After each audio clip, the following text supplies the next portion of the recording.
ధ్యానము అనేటువంటి ఒక అంశం గురించి ఒక ముఖ్యంగా 2-3 అంశాలు మీకు చెప్పి పూర్తి చేస్తాను. తర్వాత మీకు ఇక్కడ కార్యక్రమాలు ఉన్నాయి, నేను ఊరు వెళ్ళాలి కాబట్టి. మామూలుగా నన్ను ఒక వ్యక్తి అడిగారు, స్వామి చిన్న పిల్లవాడికి బాగా పెరిగిన వాడికి పెద్దవాడికి తేడా ఏమిటి అని అడిగారు. ఇద్దరికి తేడా ఉంటుంది కదా, వీడు చిన్నపిల్లవాడు అంటున్నారు, వీడు పెద్దవాడు అంటున్నారు. ఏది ఆధారంగా చేసుకుని వీడు పిల్లవాడు అంటున్నారు, వీడు పెద్దవాడు అంటున్నారు అంటే మనం అంటాం వీడు హైట్ ఇంతే ఉన్నాడు, వాడు హైట్ పెద్దగా పెరిగాడు, వీడు బక్కగా ఉన్నాడు, వీడు కొద్దిగా బొద్దుగా ఉన్నాడు, వీడికి ఇంకా ఏం మూతి మీద గడ్డం రాలేదు, మీసం రాలేదు, వీడికి మంచి గడ్డం మీసం బాగా వచ్చింది. ఇవన్నీ మీరు చెప్తున్నారు. కానీ నా నిర్వచనం ఏంటనంటే చిన్నపిల్లవాడు అని చెప్పడానికి పెద్దవాడు చెప్పడానికి రెండే మాటలు, ఎక్కువ మాటలు అక్కర్లే, ఇన్ని కొలతలు అక్కర్లేదు.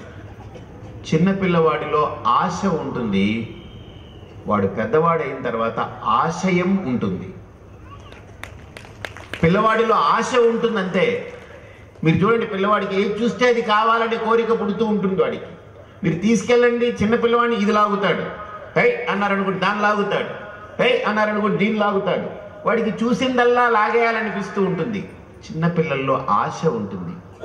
పెద్దవాడు అయ్యాడనుకోండి, వాడిని తీసుకొచ్చి కూర్చోబెడితే వాడి ఆలోచనలు వేరుగా ఉంటాయి. ఒకవేళ పెద్ద అయిన తర్వాత కూడా ఆశ ఆశగానే ఉండిపోయింది అనుకోండి, వీడు పెద్దవాడు మాత్రం కాదు పెద్ద పిల్లవాడు అని చెప్పాలి వాడిని.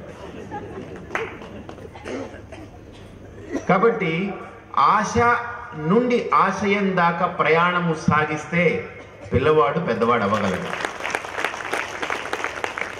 ఇప్పుడు మనందరిలో ఆశ కంటే ఆశయం ప్రధానం. మనకు బాగా గమనించండి. ఒక వ్యక్తి అడిగాడు, స్వామి దేవుడు అంటే అసలు ఏమిటండి అని అడిగాడు. ఇది చాలా గొప్ప ఇంట్రెస్టింగ్ సబ్జెక్ట్. ఇది నిజంగా దీన్ని చెప్పామనుకోండి, చెప్పిన వాడికి దేవుడు ఏంటో తెలియదని అర్థం. ఏం చెప్పలేదనుకోండి, మౌనంగా ఉన్నామనుకోండి, అవతల వాడికి దేవుడు అంటే తెలియదు ఇంకా. కాబట్టి దేవుడు అనే టాపిక్ గురించి చెబితే చెప్పిన వాడికి ఏం తెలియదని అర్థం. ఉపనిషత్తు అంటుంది. ఒకవేళ చెప్పలేదనుకోండి, పాపం అడిగిన వాడికి దేవుడి గురించి ఎప్పటికీ తెలియదు ఇంకా. అయితే చెప్పే సాహసం చేశాను చిన్నది. అయ్యా, దేవుడు అంటే మంచి, దేవుడు అంటే ఒకరికి ప్రాణం పోసేవాడే కానీ ఒకరికి ప్రాణం తీసేవాడు కాదు.